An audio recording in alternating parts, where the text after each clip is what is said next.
শেখ হাসিনার বিপক্ষে বলবো। জনগণ তার ভোটাধিকার হারিয়েছে, কেউ পার পাবেন না। ওকে যদি শেষ করি তাহলে কে আসবে? যদি আসে আমি তার পক্ষে দাঁড়াবো। মাননীয় সংসদ সদস্য জনাব আব্দুল লতিফ সিদ্দিকী, টাঙ্গাইল ৪। আপনি পয়েন্ট অফ অর্ডার বলবেন, বলুন। জি, মাননীয় সংসদ সদস্য মুজিবুল হক সাহেবের বক্তৃতা শ্রবণ করে আমার চিন্তাধারাটা একটু বদলে গেল। জানেন যে 1962 সালে আর হয়েছে, কোন দলিল লাগবে না, উম্মতে মোহাম্মদী যার কাছে জমি আছে তার দখলে আছে, এই জমি তার। আর আজকে মুশকিল হয়েছে, এই বেনজির যে আমাদের দেশে হয়, এর নজির কিন্তু আছে। এবং এর জন্মদাতা কারা? এর জন্মদাতা বাংলাদেশের দুটি সামরিক শাসন।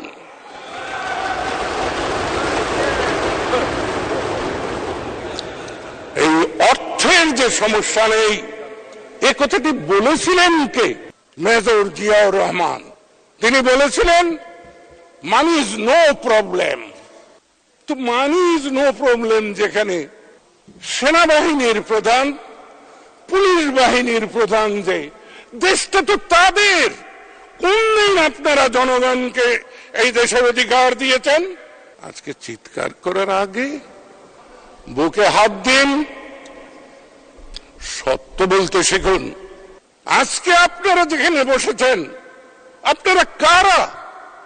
আপনারা আওয়ামী লীগের সাথে আপোষ করে নৌকার মুখোমুখি না হয়ে নিরাপদে এইখানে এসেছেন, এবং ওই চেয়ারের অনুগ্রহে আপনারা বিরোধী দলের নেতা, উপনেতা, চিফ হুইপের আহ্লাদিত হচ্ছেন, চাইলেই সময় পাচ্ছেন।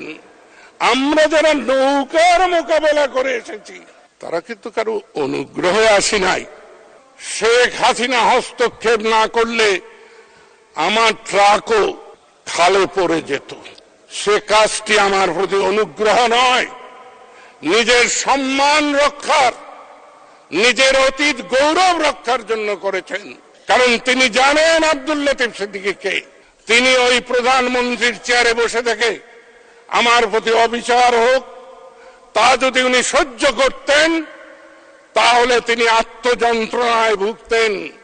সামরিক শাসনের কাঁচিতে কাটা নেতারা ভোট ডাকাতি এবং জনগণের রায় বদলিয়েছেন এবং অর্থ সম্পদের মালিক হয়েছেন, এবং সুযোগ পেলেই আমরা বড় কথা বলি। আমি সরকারি দলে নই, আমি বিরোধী দলে নই, আমি স্বতন্ত্র।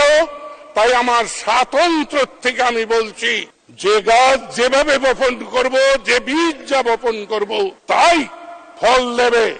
সেই ফলের কারণেই জনগণ তার ভোটাধিকার হারিয়েছে।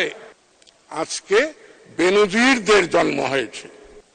1982 সালে এক ভদ্রলোক আসলেন সাইকেলে চড়ে, সামরিক শাসন জারি করলেন। সেদিন কি কেউ প্রতিবাদ করেছিল?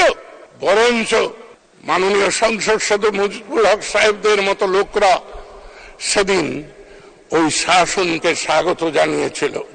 ইতিহাসকে অস্বীকার করবেন না, কেউ পার পাবেন না।